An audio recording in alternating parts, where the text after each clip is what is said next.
so much for joining me on this Minisode Monday. I could do the normal video, but I'm not going to. I wanted to make this a little bit different. I wanted to tell you a little bit about the perspective of a business owner.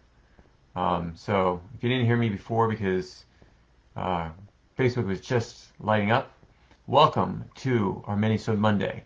This one is titled "How Hard It Is to Run a Business During COVID-19." And now let's go through the scene. Okay, so I I came out of high school hating history. I went to college and had to go through all these different classes. Then when I got out, I worked for somebody else for 10 years. Actually, I worked for somebody else for another 4 years after that while I was doing this part time. I've always had a business sense and I always wanted to run my own business, but it's really hard to run a business, and I always knew this, but I did not know it as well as when I finally got into running my own business. So let's step back probably right around 2008.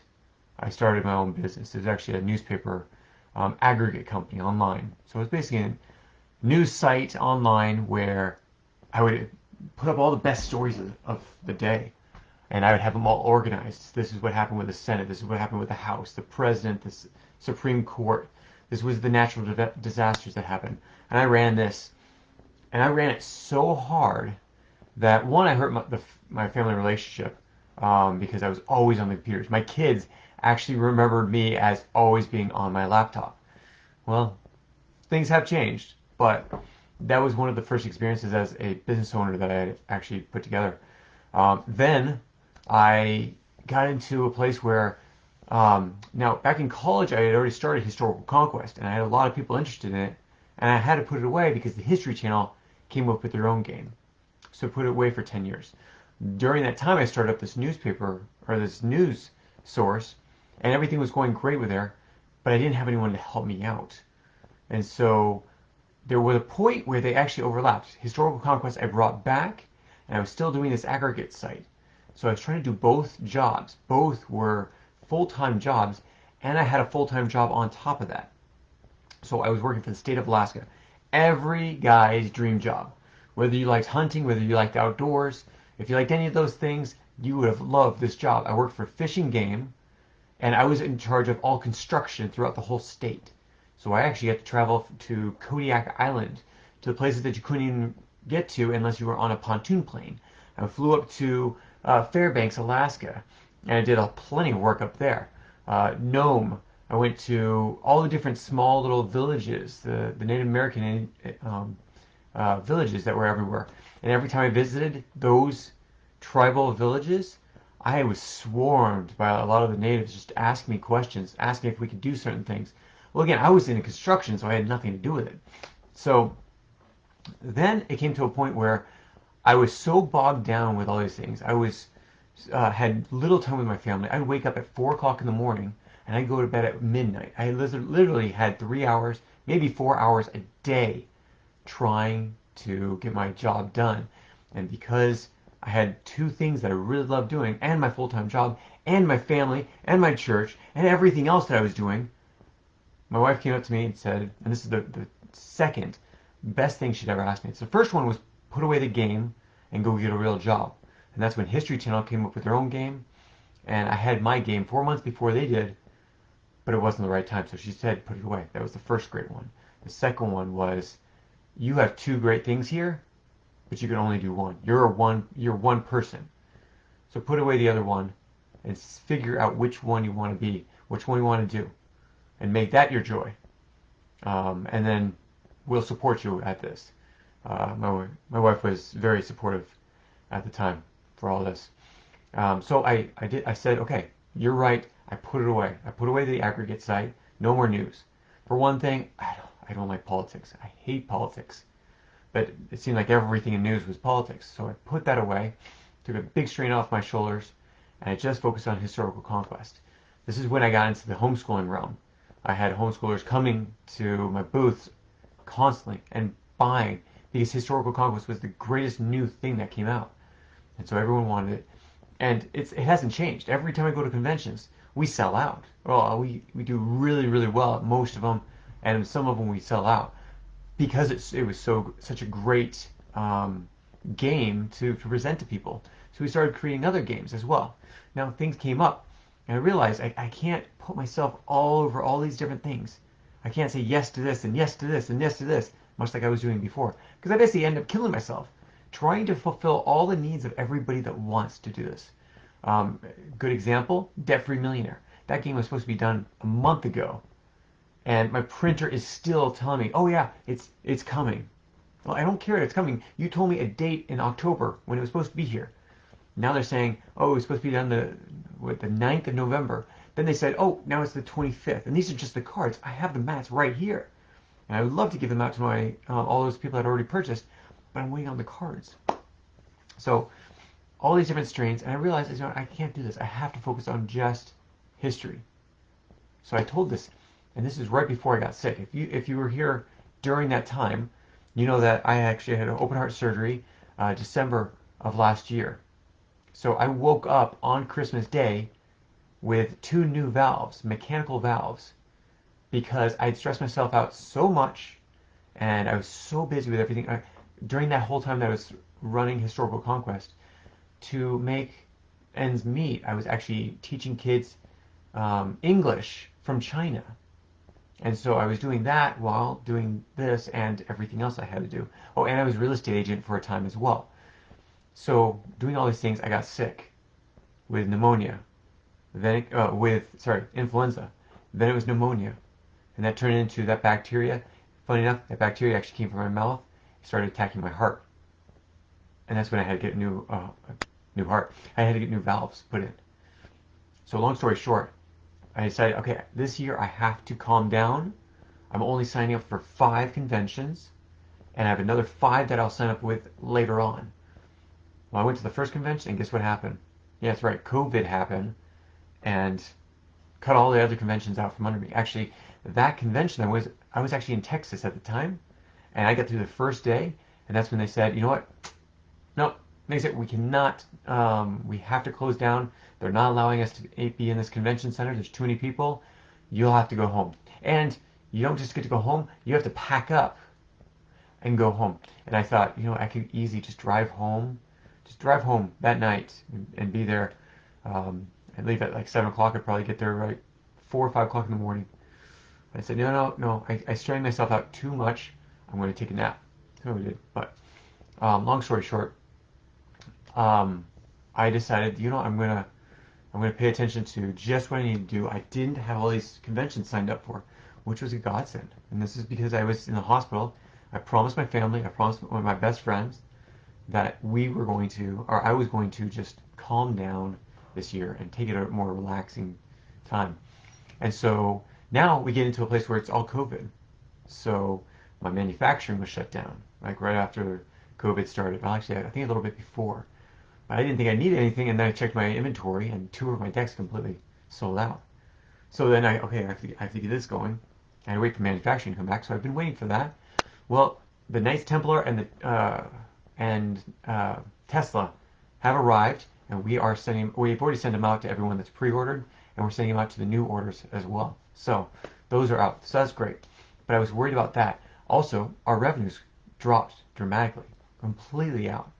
So we've been struggling this whole year to keep it on board. And at the same time, we decided, hey, we're going to start a new phase of the company. We're going to start curriculum. Yeah, great idea. Okay. So I was supposed to take a relaxing year. But I decided I wanted to do this because I had so many people asking me for a reliable source that they could go to, something that was age appropriate and something that was accurate. And age appropriate had to be age appropriate for high schoolers as well as elementary schoolers and middle schoolers. So we sectioned all those things out.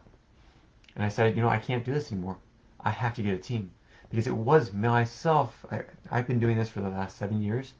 So 6 years without a real team. Connor is my first historian. He started up about 1.5 years ago, almost 2 years ago. So that was great. But he was like the only one that was there with me. And I had contractors doing other things. Now I have a team of 4 employees and also 9 contractors. So yes, I've been able to bring it down with the amount of information that I do, all the things that I do. But our revenues have, again, tanked because we can't go to conventions. Getting the word out is near impossible. Even going on Facebook, we have so many people going to our sites, but not as many people actually buying it because it's not any essential. Now, but like if you go to schools, public schools, it's not essential. It's like a secondary subject, which history should never be a secondary subject. But they made a secondary subject, and only now are we proving to them that it is essential for every student to learn social studies. There's a study that just came out by the Fordham Institute. Fordham Institute said basically if you increase the time that you spend on social studies, your ELA, your English scores will go up. Your reading will do better. Your comprehension will do better. And so in our new program of Hunt the Past, yeah, we've been tweaking it and making it better.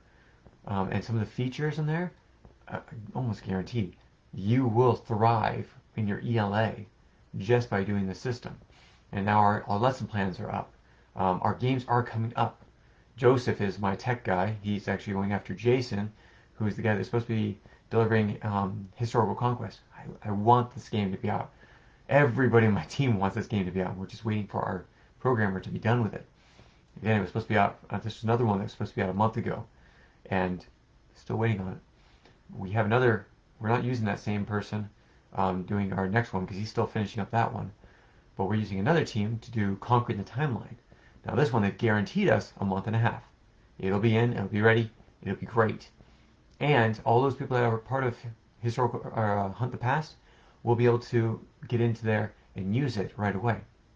Our third game is possibly being produced or possibly being funded by a investing group.